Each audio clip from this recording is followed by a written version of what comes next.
गिबियावनो नोंथांमोनखौ आंनि चेनेलाव बयखौबो बरायनानै लानाय जाबाय। नोंथांमोना सानफ्रोमबोनि खौरां मोननो थाखाय आंनि एसबी रादाब इउटिउब चेनेलखौ साबस्क्राइब खालामनानै लादो। लोगोसे खौरांखौ मोजां मोनोब्ला लाइक, कमेन्ट आरो शेयार खालामनानै होदो।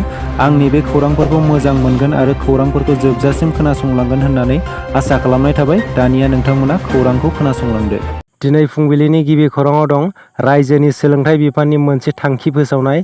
जाय थांखि फोसावनायाव फरायसाफोर, दिथागिरिफोर आरो फोरोंगिरिफोरा जिंगासिनो गोनां जादों।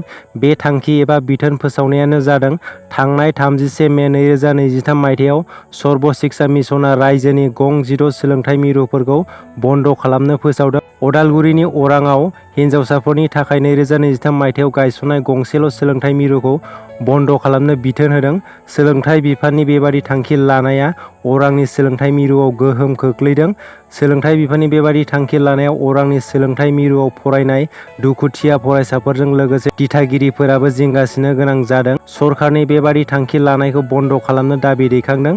लोगोसे जेबो जाहोन गैयालासे सोलोंथाइ मिरुखौ हरखाबै बन्द' खालामनो थांखि लानायाव ओनसोलनि सुबुंफोरा दुखु मोननाय फोरमायदों। मानोना बे सोलोंथाइ मिरुआव लेबार आरो साहा बागानाव खामानि मावग्राफोरनि गथ'फोरा सोलोंथाइ लायो। क'क्राझार जिल्ला पर्बतजरा महकुमानि सिङाव थानाय काजिगाव गोजौ फरायसालिनि गाहाय फोरोंगिरि अनाथ चन्द्र रायखौ फरायसालिनि फरायसाफोरा रां लानायनि अजद दैखांदों। फरायसाफोरा फोरमायथिनानै होनाय बायदिब्ला फरायसालिनि गाहाय फोरोंगिरि अनाथ चन्द्र रायआ फरायसाफोरनि रेजिस्ट्रेसननि मुं गोरोन्थि जानायफोरखौ सुद्रायनानै होनो थाखाय सासे फरायसानाव 5,000 रां बिदों। फोरोंगिरिनि बेबादि रां दाबि खालामनायखौ फरायसाफोरा एबसुनि साखाथियाव अजद होदों होननानै फरायसाफोरा फोरमायथिदों। फोरोंगिरिनि बेबादि रेजिस्ट्रेसननि मुं गोरोन्थि जानायखौ सुद्रायनानै होनो थाखाय गोबां रां दाबि खालामनायखौ फरायसाफोरा दुखु मोननाय फोरमायदों आरो बिटिआरनि गाहाय खुंगिरि आरो सोलोंथाइ बिफाननिसिम बेनि सायाव गोख्रों राहा लानो फरायसाफोरा खावलायहरदों। बिफां-लाइफांफोरा खमायलांनायनि जाहोनाव आबहावा गुबुंले जानायजों लोगोसे अखानि बिबाङाबो खम जालांनो हमदों। जायनि जाहोनाव साननि दुंखांनायाव बोथोरा गरमनिफ्राय गरम जागासिनो। बिफां-लाइफांफोरा आबहावाखौ गोग्गो लाखियो। बिफां-लाइफां हाग्रा-बंग्राफोरा जेसेबांनो खम जालांगोन एसेबांनो अखानि बिबाङाबो खमायलांगोन। लोगोसे आबहावा गुबुंले जानायनिफ्राय रैखा मोननो गोब्राब जागोन। बेनिखायनो रायजोखौ सोमखोर मिथिंगाजों बुंफबहोनो आरो बिफांनि माखासे रांखान्थि बिथिंखौ जौगाहोनाय थांखिजों आसाम सरकारा गान्धी जयन्तीयाव 1 कौटि बिफां फुलि गायनो थांखि लादों। कामरुप जिल्लानि सानदौबियाव खुंनाय अमृत प्लान्टेशन प्रग्राम हाबाफारियाव बाहागो लानानै रायजोनि गिबि मन्थ्रिया बुंदों दि फैगौ 2 अक्ट'बर खालि महात्मा गान्धीनि जोनोम सानाव फुंनि 9 बाजिनिफ्राय जागायनानै 11 बाजिसिम 1 कौटि बिफां फुलि गायनो थांखि लादों।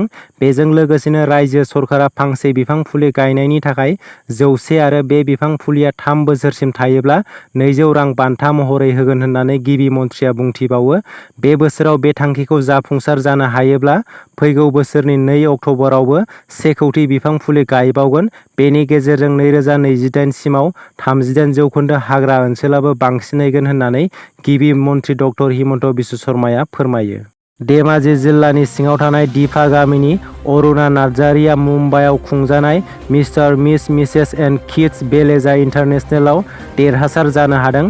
धेमाजि जिल्लानि सिङाव थानाय दिफा गामिनि बिफा बरद नार्जारी, बिमा महेश्वरी नार्जारीनि आंगो फिसाजो अरुणा नार्जारीआ मुम्बाइआव 2 आरो 3 जुनाव खुंजानाय mister miss Mrs and kids Beleza इन्टारनेशनेलआव देरहासार जानो हायो। मडेल अरुणा नार्जारीआ mister miss Mrs and kids Beleza इन्टारनेशनेलआव एमएस उइनार एबा देरहासार जानो हानायजों लोगोसे ब्रेन्ड एम्बेसाडर महरै सायख'जादों।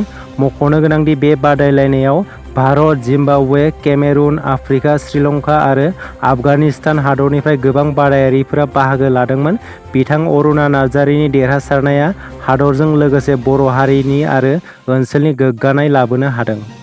थांनाय बोसोरनि 25 नबेम्बराव मोब्लिबनि बिलखौ बारायनानै होनायनि उनाव बावैसो सिगां फिन मोब्लिबनि बिलखौ जीवनधारा सिक्किमनि कनजिउमारफोरनिखौ पार इउनिटआव 30 फैसा आरो गुबुन सरासनस्रा सुबुंफोरनिफ्राय पार इउनिटआव 70 फैसा बारायबावनायनि बाथ्रा फोसावदों एपिडिसिएलआ। रायजोआव बेबादि थासारिखौ लानानै गोबाङानो सरकारनि सायाव दाय जाबसिनदों। बेनि फिनजाथाय महरै आसामनि केबिनेट मन्थ्रि नन्दिता गारलसाया बुंदों दि मोब्लिबनि पार इउनिट बेसेन बांनायनि सायाव रायजो सरकारा जेबो आखाइ गैया। बे थांखिखौ आसाम इलेक्ट्रिसिटि रेगुलेटरि कमिसनासो लायो होननानै बुंदों। मोब्लिब बिल बांनायखौ लानानै खौरांगिरिफोरनि सिगाङाव बुंदों दि दुंथाइया सानफा एफा बांलांगासिनो आरो बेनो मोनफ्रोमबो जेंनानि गुबै जाहोन जानानै दं। दुंथाइया बांसिननायनि जाहोनाव टेकनिकेल जेंना नुजाथिदों, जायनि जाहोनाव दासान्दि गोबां जायगाफोराव मोब्लिबनि जेंनाजों मोगा-मोगि जानो गोनां जादों। मन्थ्रि नन्दिता गार्लसाया बुंदों दि मोब्लिबनि बेसेन बाङाखै, पेट्रलनि बेसेन बांनायनि जाहोनावनो मोब्लिब बाहायनायनि बेसेनाबो बांफादों। दिनैनि खौरांआ एसेनोसै। आसा खालामो खौरांखौ खोनासंनानै मोजां मोनबाय आरो खौरांखौ मोजां मोनदोंब्ला मोनसे लाइक खालामदो। लोगोसे सानफ्रोमबोनि खौरां मोननो थाखाय आंनि एसबि रादाब इउटुब चेनेलखौ साबस्क्राइब खालामनानै लादो। गोजोन्थों।